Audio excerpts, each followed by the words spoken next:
Hi friends, आपका एक बार फिर से स्वागत है मेरे इस पेज पर।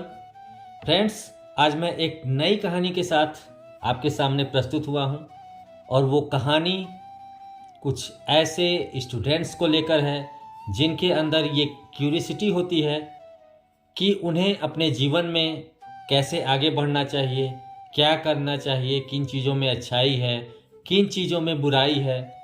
वो अक्सर अपने डिसीजन ले नहीं पाते और ऐसे माता पिता के लिए भी है जो अपने बच्चों के फ्यूचर को लेके अपने डिसीजन को सही तरीके से सही समय पर नहीं ले पाते।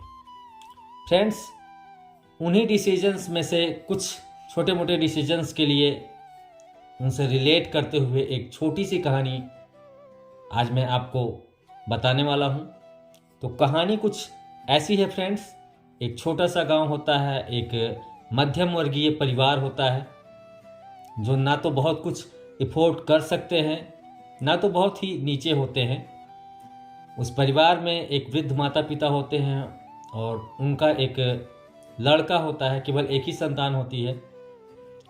उस लड़के की शादी हो चुकी होती है, तब जाके उस लड़के को एक गवर्नमेंट जॉब मिलती है, वो भी एक दिल्ली जैसे बड़े शहर में।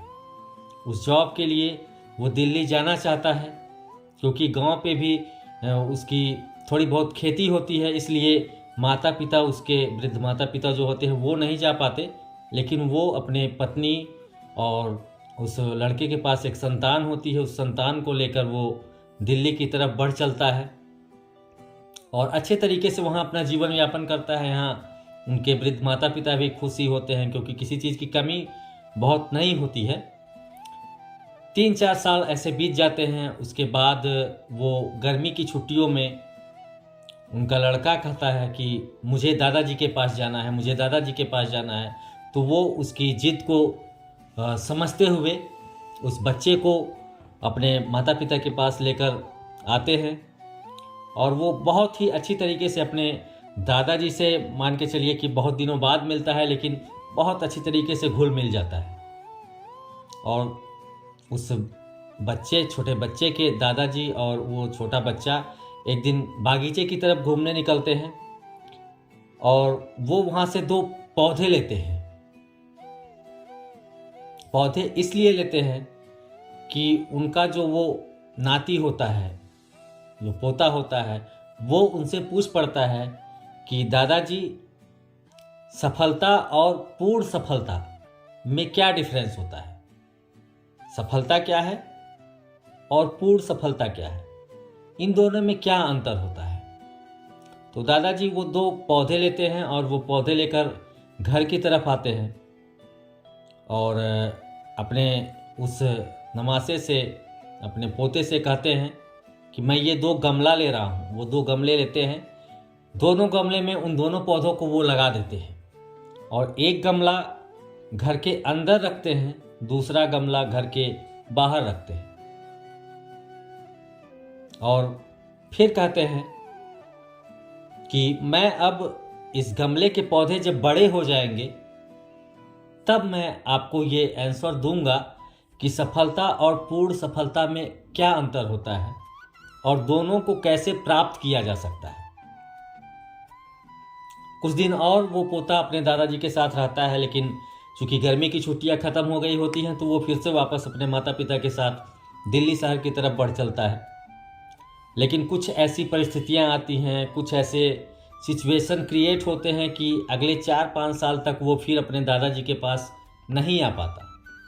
लेकिन कुछ दिन बाद वो फिर लौट के अपने माता पिता के साथ उसी समर वैकेशन में अपने घर आता है और आते ही वो पूछता है कि दादाजी, मैं पिछली बार जब आया था आपके पास तो मैंने आपसे एक सवाल किया था कि सफलता और पूर्ण सफलता में क्या डिफरेंस है। तो दादाजी ने कहा कि बेटा, वो आंसर देने का टाइम अब आ गया है और आपको याद है कि आप जब पिछली बार आए थे तो हमने 2 पौधे लगाए थे। एक पौधे को हमने घर के अंदर रखा था और एक पौधे को हमने घर के बाहर रखा था। तो सबसे पहले हम ये आपको बताना चाहते हैं कि आप चलिए पहले उन दोनों पौधों को देखिए। तो सबसे पहले वो दादाजी घर के अंदर वाले गमले के पौधे को दिखाते हैं पौधा काफ़ी हरा भरा होता है, काफ़ी अच्छा भी दिखने में लगता है, तो वो पौधा दिखाते हैं। उसके बाद वो बाहर की तरफ जाते हैं जहाँ उन्होंने उस गमले के पौधे को बाहर रखा हुआ था और उस पौधे को दिखाते हैं। वो पौधा आकार में भी काफ़ी बड़ा होता है, उस पौधे में फल भी आए होते हैं, फूल भी आए होते हैं, उसकी टहनियाँ, उसके ब्रांचेज यानी जो शाखाएं होती हैं वो भी काफ़ी बड़े हो गए होते हैं। तो वो कहते हैं आपने जो मुझसे वो क्वेश्चन किया था कि सफलता और पूर्ण सफलता में क्या डिफरेंस होता है, वो आप इन दोनों पौधों को देख के पता लगा सकते हैं। हमने जिस गमले को घर के अंदर सजा के रखा था कि उसे धूप ना लगे, उसके ऊपर बारिश का कोई असर ना हो, उसे किसी चीज़ की कोई विपत्ति ना सहनी पड़े, वो पौधा है तो हरा भरा, पर वो पूर्ण रूप से विकसित नहीं है। जबकि जो हमने दोनों पौधे लिए थे वो एक ही प्रजाति के थे, एक ही फैमिली के थे, एक ही फाइलम के थे, लेकिन वही दूसरा पौधा जो हमने घर के बाहर रखा था वो काफ़ी बड़ा हो गया, उसमें से फल आए, फूल आए, काफ़ी चीज़ें आई। ऐसा क्यों हुआ? तो उस बच्चे ने पूछा, बाबा जी आप इसके बारे में पूर्ण रूप से हमें अवगत कराइए। तो दादाजी ने कहा कि बेटा, जिन चीज़ों को धूप सहने की आदत, कठिनाइयों को सहने की आदत, बरसात को सहने की आदत होती है, जो हर चीज़ का सामना पूरे अच्छे मन से करते हैं, उन चीज़ों को बड़ा होने से कोई रोक नहीं सकता। जो व्यक्ति, इंसान हर चीज़ों से लड़ने की कोशिश करता है वही बड़ी सफलता प्राप्त करता है, और जिसे आराम, सारी चीज़ों की अरेंजमेंट्स मिलनी चाहिए, सारी सुविधाएं मिलनी चाहिए, उनको सफलता तो मिल सकती है लेकिन पूर्ण सफलता नहीं मिल सकती।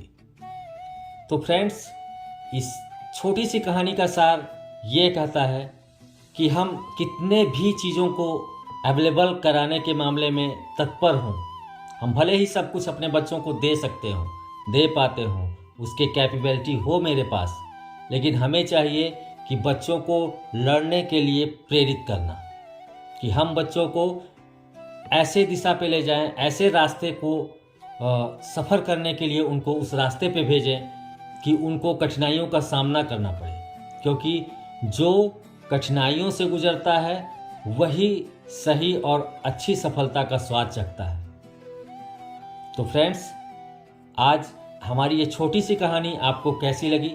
अगर अच्छी लगी हो तो आप तो देख ही रहे हैं, अपने बच्चों के साथ भी इस कहानी को बांटें, शेयर करें और उनको समझाएं कि उन्हें अगर अपनी ज़िंदगी में आगे बढ़ना है तो कठिनाइयों का सामना करने से उन्हें पीछे नहीं हटना है।